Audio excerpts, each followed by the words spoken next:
You know, now that we've been making episodes for a number of years, it inevitably means that there are going to be goals, places we want to see that have been delayed for years at a time. Some of these, it's not a great surprise considering the unusual cost or other barriers to entry, such as like Algeria or Syria or similar. But that still leaves plenty that are pretty accessible to us in theory. We just haven't had the time or money, or more specifically, having done everything else in the last 7 years, there hasn't been the time or money left to do them. Nesebar in Bulgaria springs to mind, the early churches of northern Spain around Oviedo, the Kalinish stones on the Isle of Lewis. With each year that passes, we get to uncover more of the map, but the other side of that coin is there are places we've been looking at for years and years at a time.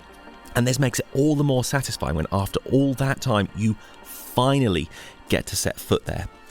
And that has been especially true of the southern extremities of Italy. No clue how many years ago it was when I started looking into the Norman and Byzantine monuments in this part of the world, and goodness knows how many drafts of potential trips with differing groups of friends, without friends, with the fam, without the fam. It puts quite a lot of weight on this trip, actually. It feels like a lot of pressure for things to go right, at least, or not too badly wrong.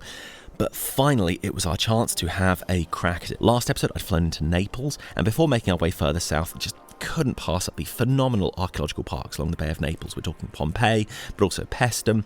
And where I left off at the end of the last episode, we've just got on the train out of Salerno to eventually stop at Assia. And title drop.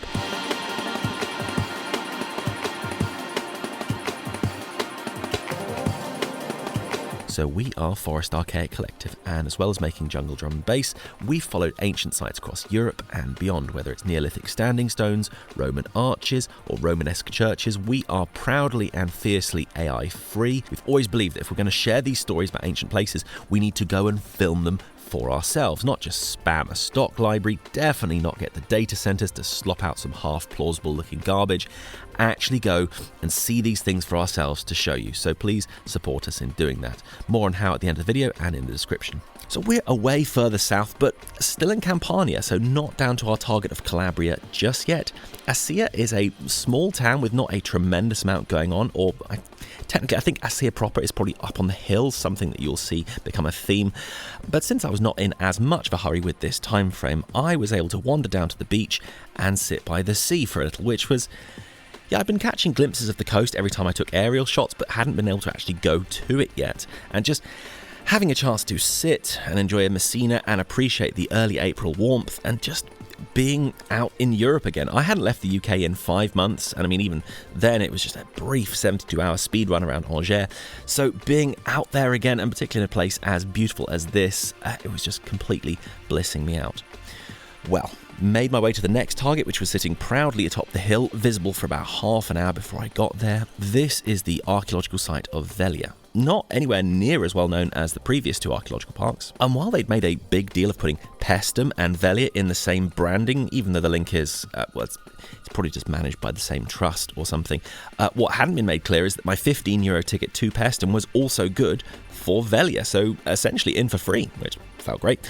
I was a little pressed for time. It was a much bigger site than I'd appreciated, but still, so up the hill, past the House of the Frescoes, and then you have this mixed era set of ruins. Velia was founded sometime around 535 BC, though the site now is a whole mixture of eras from its Phocæan Greek founders through the Romans who built or expanded a lot of what was here, as well as upgrading the Hellenic theatre, as is kind of usual. The city in the low-lying areas fell victim to encroaching marsh, and occupation picks up again with the Normans fortifying, or rather re-fortifying the Acropolis with this impossible-to-miss tower, as well as other structures like this, the Palatine Chapel. And then breaking into a light jog, I wanted to catch the Porta Rossa. This is an incredible surviving gate from the 300s BC, quite miraculously well surviving Greek arch. There was actually a school group there, which I slid past to film these few shots, then picking up the pace a little, I had to skim the lower city. Yeah, overall, made a pretty good loop of the place in the slightly less than an hour I had, and quick march back to the train station. By the way, always grateful when there is a train linked to an ancient site, but to be clear, this was about a 40-minute walk there. It was something like a 5-kilometre round trip, and that sort of ratio was not going to be uncommon over these next few days. Quick change of train in Sapri. Not a lot here. I quickly popped out the station for an espresso and a beer. Well, back on the way, saw the sunset over the sea. In fact, the train traced the coast for virtually the entire route. The carriage was ghostly empty by the time the last couple of stops came up, and it was out into Cosenza station, which is nothing if not very hostile to pedestrians, as in it does not present the pedestrian with any other options other than walking down the car ramp to a dimly lit lower level, which itself looks highly stabby. I swear, not a signpost or staircase, just some stairs, nowhere to be seen. Well, I escaped and made it across the lanes of traffic, so I had a 40-minute walk to the hotel, part of which I jogged just to make it before 9 p.m. on the off chance the front desk decided not to stick around past then. On the train, I glanced at the reviews and there were lots of 1 stars and negatives, but it was clean. I couldn't find anything to complain about. I have no negatives for the Excelsior Hotel. Not fancy, but fine. I had spotted a decent-looking pub on maps, so slipped out of the hotel to get a drink. It felt like a bit of a home from home, although that said, they were matching UK prices with €8 a pint, so I didn't exactly go on a tasting spree. Okay, morning. A little bit of cloud keeping things cool, which actually pretty happy with that. The hotel is just by this bridge which takes you into the old town. For all of its modern sprawl, Cosenza does have at its southern end an old town set upon the hill. There's lots of crumbling buildings looking somewhat worse for wear. You kind of tic-tac between finding them beautiful and sad. I caught the cathedral, which has some Norman traces from the 1100s, but these are not as evident from the outside. The sloping streets were kind of taking it out of me. I'd just come off 2 days with a lot of walking and to be already on the go, and it wasn't even 7:30 yet. Well, a succession of streets snake up in a manner that is almost impossible to disentangle without constantly referring to the map. Not helped that several streets were just closed off. At length, I crested the hill and there was the castle. Like many Norman castles, successive generations have altered its form. There had been fortifications up here previously, the details of which we are a little unsure. We do know that Roger II of Sicily, the highly influential Norman king, built up here, making it a significant fortress, but this was largely undone in 1184 by a massive earthquake. The castle is now known as the Swabian Castle, as the later Frederick II of Swabia came up and rebuilt the castle in the 1200s. So just a little beyond our main period of interest. Also, finally, some views of Calabria proper. This is the southernmost province of mainland Italy, low-angle flag shot, or the toe of the Italian boot, to keep things simple. It's a pretty mountainous region, but also densely green and forested. Continue to be grateful that the clouds are taking most of the heat off for the distance I've been forced to climb. Well, headed down the hill, quick espresso, had a glance at this statue. Google had this down as the Tomb of Alaric. Alaric, for those unaware, was a major Gothic leader in the 400s as Roman control was beginning to collapse around Western Europe. After much back and forth, his forces sacked Rome in 410. Now, a tomb this is most certainly not. It appears that no one is quite sure of his burial place, other than Cosenza being the location in the sources, and a legend that, according to Gothic tradition, the river had been temporarily diverted so his body could be placed in the riverbed. I have my doubts he'd learnt to ride a horse by standing on its head, but, props if he had. Then had to head to the station. Daylight had not done much for the suburban portion of Cosenza. Had to get a stride on to make my train, but once again had to practically break into the train station, which has no interest in you if you don't arrive in a car. So, pulling out of Cosenza, and after around 3 hours of brisk walking, I was definitely in need of a sit-down. I can't claim I got particularly great footage from the train windows, a lot of just trees flashing past, but continuing south and eventually got out at Catanzaro, or I should say Catanzaro Lido. Okay, we're going to have to stop and explain this a mo. As you go further south in Italy, an increasing number of towns are perched on implausibly and inconveniently high places. This was, to somewhat oversimplify, a response to piracy, particularly Islamic piracy, in the centuries following the collapse of the Western Roman Empire. I mean, this is far from the only place where a general lawlessness at sea and around the coasts following the loss of Roman control was felt. I mean, in England, Chichester Cathedral is the only Norman cathedral that's visible from the coast, as after a couple of centuries of Viking incursions, having a major settlement along the coast became simply impossible to maintain and defend. And in Greece, there are many pretty inclement hilltop settlements from after the 700s, as Constantinople could no longer police the seas, and the occupants of many islands had no choice but just to fortify higher places further inland. But having these towns about a kilometre above sea level is nowadays a tad bothersome. Their tight, winding street layout remains from medieval times, making any ingress from cars a major headache. And I don't know if you know this, but trains basically don't go uphill. I'm not going to go into the engineering side here, but more than a couple of degrees, the train is just spinning its wheels or rolling backwards. All of that means, despite all the tunnel blasting that's been done along the route, the trains are sticking to the lower ground, typically by the coast. And what this means for Calabria, you have train stations whose namesake town is maybe 2, 3, or even 8 or 9 miles away up a slope, or just virtually unwalkable. It does often mean there are small towns that have sprung up in the more convenient lowlands. It's all a bit comical, really. It does mean that if you're not driving, you are a little straitjacketed where you can and can't get to with ease. Anyway, Catanzaro Lido, excuse the lack of footage a second, I was presented in the planning stage with 3 options, and option 3, try to find a taxi, was the only one that was non-silly. Anyway, I was not complaining because it got me to Scalacium. Now, be honest, how many of you had heard of this? I am very doubtful anyone other than the locals or some scholars are actually aware of this one. It's a decent place. I mean, it's actually worth putting on your list if you have one. On entry, you are met with... Whoa, okay. This is a ruined Norman... Okay, second thoughts. Let's put an asterisk on that. Basilica. It's vast in scale. You could have gathered, 500 plus people here to space this big. While Calabria is very beautiful and really doesn't need an excuse to visit, you might have gathered that we are principally chasing the Byzantines and Normans this visit, with some ancient Greek and Roman bits along the way.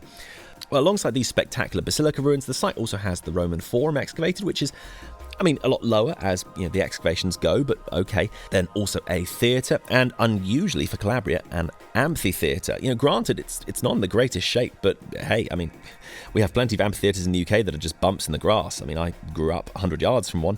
This is pretty impressive in the grand scheme of things. Because of the language barrier, I was unsure how I'd left things with the taxi, so I'd resolved I'd probably just walk it and catch a bite along the way. So I was somewhat taken aback. As I was heading back towards the gate of the site, the taxi driver was beeping and waving to me at the gate 100 yards away. In fact, I think 15 minutes earlier than I tried to suggest, so that sort of answered that one. That put me back at Catanzaro Lido with an hour till the next train. So got an espresso, bit of a sit down, and got a look at the beach. Not the greatest day for it ever, but a good look at Calabria sort of stretching out. Back on the train, and police were checking passports, which made me momentarily nervous, but there were smiles all around and no drama. So, waterfront at Monasterace. I was just really enjoying saying Monasterace to myself. But it's also interesting because it's a clear link to the Greek Monasteraki, which, is just another thumbprint of the Greek legacy in Calabria. And that most rare of things, I actually had time on my hands. It's sort of because I'd been wanting to go to Squillace, but the links just weren't going to work.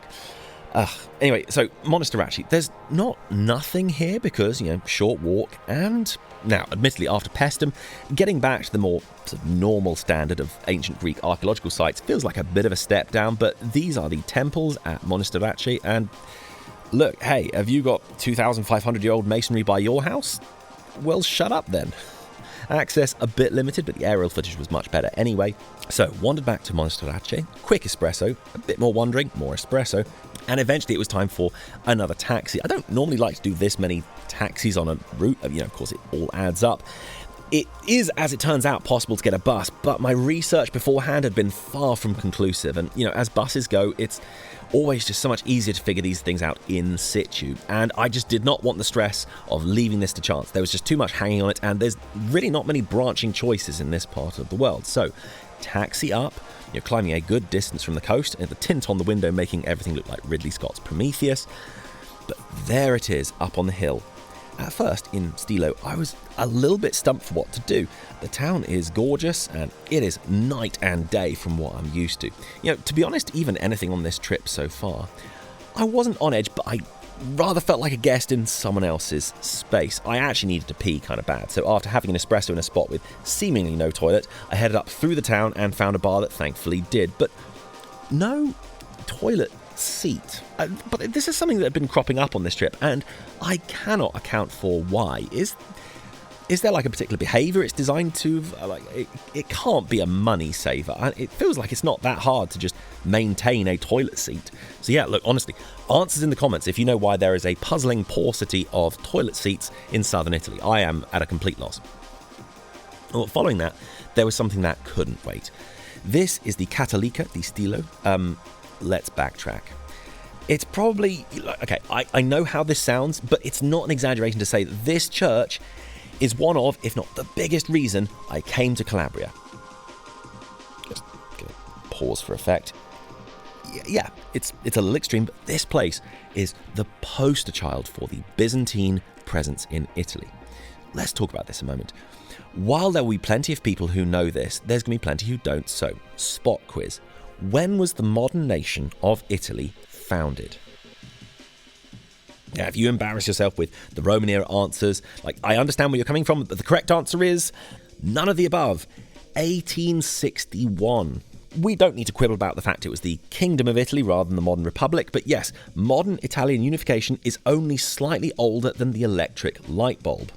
Now, if you've not taken time to explore the history of Italy, I'm throwing no shade whatsoever, but ever since the loss of power in Rome, the Italian boot would turn into a patchwork of city-states with different regional languages and conflicting powers grabbing influence where possible. And for a large amount of time, the south of Italy was mostly under the control of Constantinople, aka the Byzantine Empire, with a bit of a tug-of-war going on with the Lombards. Asterisks, as ever, are attached. Now, the Norman conquest of southern Italy and Sicily is, if anything, more dramatic and, dare I say, even more remarkable than the Norman conquest of England. It's quite the tale, and one that, at least in these English-speaking parts from where I'm currently recording, is mostly unknown. But while we're working on this, we're just not ready yet. We've already crisscrossed Sicily, but we're midway through catching Norman sites across Britain and Ireland and France, and even some bonus sites elsewhere. And I mean, barring something going badly wrong, we're going to be kicking off that series next year. But in the meantime, we could really use some help. It's been quite the journey catching everything from Jordan to Jarlshof and from Marrakesh to Magdeburg. The landscape on this platform appears to actively reward irritating behaviour, disingenuous titles, or just outright lies, courtesy these slop factories, which can be yours for only the cost of boiling a few oceans.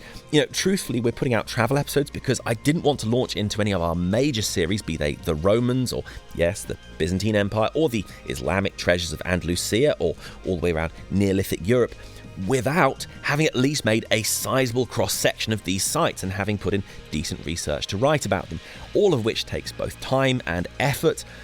So I'm looking forward to starting to put our Norman episodes out next year. We're already planning on having a season 2 of the Hill Forts episode out later this year, but none of that is going to be possible if our stuff gets buried quite as hard as most of our episodes in 2026. So please, annoying though it is to ask, the notification bell is the only thing between us and oblivion. We have about 5,500 people who've expressed an interest in us, yet invariably the platform caps what we do to under 200. I mean, how does that make any sense? So yeah, please, we really could use your help.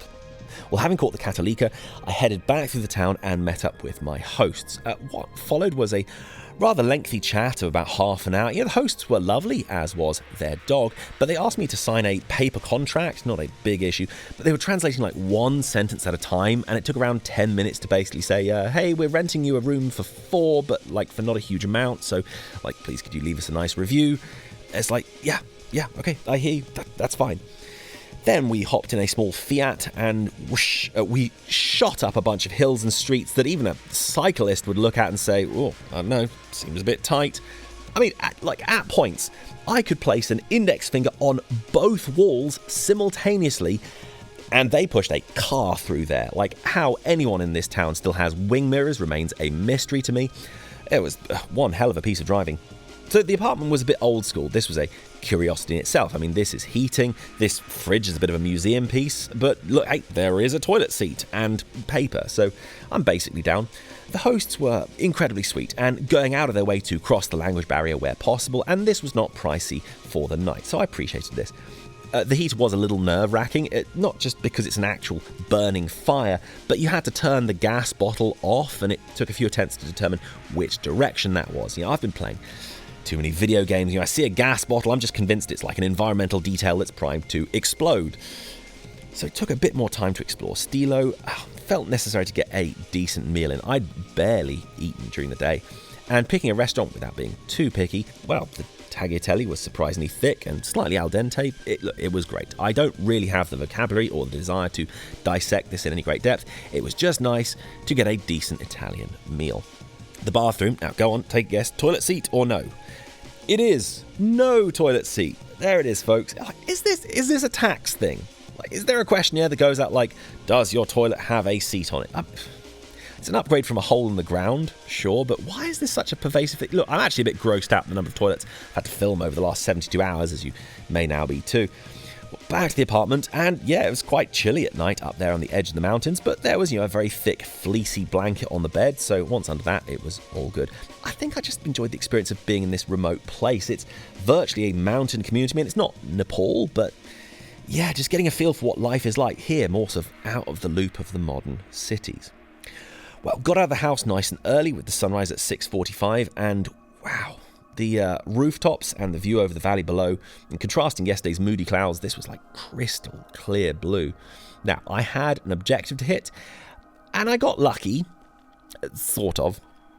So I'd heard rumours of a steeper but shorter path up the mountain, and sure enough, okay, so it was kind of steep, but there's a path and a fence and signage. However, it didn't stay in the trees for long, and soon it was just scrambling over bare rock. And often that's like bare rock that was thick with all kinds of foliage. Funny enough, there were bins for maybe every 100 yards for the first stretch. Like, someone had really made a go of making this visitor friendly, except as you got further, at times the gaps were only about 1 foot wide on like loose rock, followed just by an abyss. I don't want to sound like I'm giving myself too much credit. It didn't feel too dangerous, but I mean, you're not doing this unless you are in modestly good health and have reasonable self-preservation instincts. I mean, you can't imagine doing something like this on like National Trust land. And hey, look, I know a fey trap when I see one. This gazebo was held together so weakly, it would surely have been a chariot into the chasm if you set foot on it. Not today, Satan. Kept on up, taking breathers, and pretty confident in saying this is the most severe climb I've ever done to a castle. I mean, like high knee-high was in the same vein, but it was mainly soil underfoot. The rocker at Cefalu, that's high, but I mean, it looks like a child's swing set compared to this. It was a lot. I'd seen estimates of about 30 minutes to go up here. That seems highly optimistic. I needed just shy of an hour to get up there. By the way, big ups to this reviewer, because sure enough, when you reach the cross, suddenly the trail goes weirdly cold.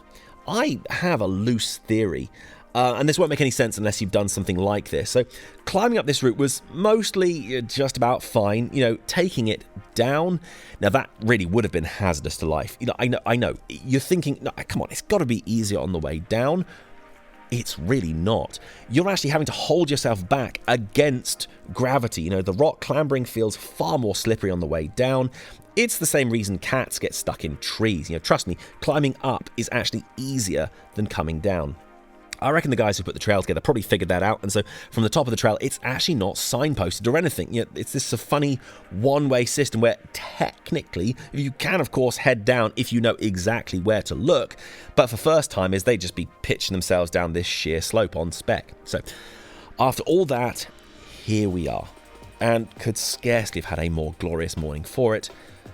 This is the Norman castle. I clearly have not entirely grasped 12th century military tactics because, giving yourself a defensive rise is one thing, but what are we doing up here? Like, the absurd level of effort to reach this peak even a single time. Sure, no raiding band from the sea is going to breach this, but not sure how anyone else is getting up here either. And goodness knows how they ever got building material up. I'm calling a mixture of stone quarried up here and possibly reusing an existing Byzantine structure. Note that while the keep is the main eye-catching part, there's also a curtain wall with towers, and this gave me my first glimpse to the other side of the peak, including my target for later. Well, with the mixture of sun and just dreamy views across Calabria with your spring flowers, I felt fantastic, and all the more considering the effort it had taken to get up here. I took the longer route to go down, and to be honest, to begin, it didn't feel that different to the route I'd just taken. It eventually levels out into a gravel track, so some of this is loosely drivable. I mean, maybe. After yesterday, I've had to revise my expectations of what the locals will do with a small Italian car, but I mean, driving this, you'd hate it. Even just walking it down, this was long. Again, the best part of an hour, and now it's heading down. So yeah, hey, best foot forward if you're heading up there. You'll have to put in the work, but on a clear day, yeah, incredible. And next, far from taking a rest, I had further to go, so I actually kept walking around the western side of the peak to a cleft in the rocks where the main road passes, and before too long, the village of Pisano. They did not appear to be expecting someone like me to wander through, but that's sort of the reaction I was expecting in these small communities, so sure. Kept on, and just a little further round the town of Bivonghi. Just time for a quick espresso. Was actually pretty taken aback that an espresso, a pastry, bag of crisps and 2 beers, €7. Like, wow, that really feels like we're going back to 2006, like price-wise. Yeah, I kept walking till I was level with the river in the valley, and then it's up, overlooking Bivonghi and out into some even more remote countryside. I was very much feeling the heat of the mid-morning sun, but with limited time on my hands, I couldn't just take it easy, so kept striding until rounding one more bend. And there it was. This is the monastery of San Giovanni Theristis. It pairs very well with the Cattolica as distinctly Byzantine-style churches still surviving in southern Italy. You can see its apsidal design and the external arcading. John Theristis lived in a hermitage here in the 800s, and it became a place of pilgrimage, such that a monastic house was built here in the 1000s. The elements you're seeing are a mixture of Byzantine architecture, but also with some Norman elements as well. It was actually abandoned in the 1600s, but has been restored more recently and is now a functioning monastery again. So that was a huge relief. You know, looking at it on a map and the walk time showing like an hour and 40, feels like even Maps is looking at you like, are you sure? And as I walked through the small towns, yeah, there are lots of locals over 65 looking at me like, who's this guy? And I mean, there's signage that points to these monasteries. It is expected they'll have some visitors, but I think the expectation is not that you'll get there under your own steam. And so after all of that, to actually make it happen and get there felt brilliant. Well, doubled back and got a slightly better look at the ruins of the Monastery of the Apostles, though it's apparent that despite its early foundation date, most of what you're seeing here are more modern structures. Then modestly quick stride back to Bivonghi. Okay, but much as this might seem faintly ridiculous, we're going to have to pause things there for this episode because it's starting to stretch long, and when these episodes get much above like 29 minutes, they become near impossible to get finished. And because we've got to slice this across multiple episodes, it's already looking like we're going to be in the rather stupid position of having a really long episode followed by a fairly short one. So that's all for this week, but there is a lot more of Calabria still to catch, as well as my return loop. The last episode on the channel was our Odyssey review, which was relatively well received, but it means that we have the game to return to. So quick recap from the 5 from last time. It was Monumental Gateways, and we had Hierapolis. So this is in Anatolia, this is the Frontinus Gate, just an incredible site to visit. Next, the Porta San Paolo, or the St. Paul Gate in Rome, as part of the Aurelian Walls, and next to the Pyramid of Caius Cestius, just the surreal Roman-era pyramid tomb in, yes, Rome. Definitely go and check out the Rome episodes in the Italy playlist after this. Then the Gate of Avia. This is in central Spain with its incredible circuit of walls. After that, the Gate to Škoda Castle, which we saw in northern Albania. And finally, the Venetian Gate at Zadar in Croatia. Well, this week, since we've been catching churches like this and more, we'll go for Byzantine, or if you can have a cry about it, okay, Eastern Roman churches, and a little further afield from the heartlands of, say, Greece or Bulgaria, where there's still quite an abundance of these in the landscape. Well, first of all, this, which we caught in a recent episode, so if you've been on the channel, that should be doable. The intention was that many of these be from some recent episodes, but that's kind of fallen apart, because next, yeah, this is not at all recent, at least for us, but it's pretty famous for its mosaics, and if you look at the stone, you can get this. This next one, there might be quarrels over whether this can be bracketed under Byzantine or Eastern Roman, but there it is. And finally, definitely a soft spot for this one. So that's all of those. Answer in the comments if you think you know where some or all of them are. And if you've been enjoying the music in the background, it's ours. We make all the music for these episodes, and you can catch it on bandcamp.com. If you want to support the channel, that's the place to do it. You can see that we're sort of working to a bit of a backlog. This was kind of early on in 2025. So for more on what we're doing on a week-by-week basis, if you follow us on Blue Sky, you can see a lot more of what we're up to there. And yes, otherwise, please subscribe and hit the bell, and we'll catch you for another episode from Calabria very, very soon.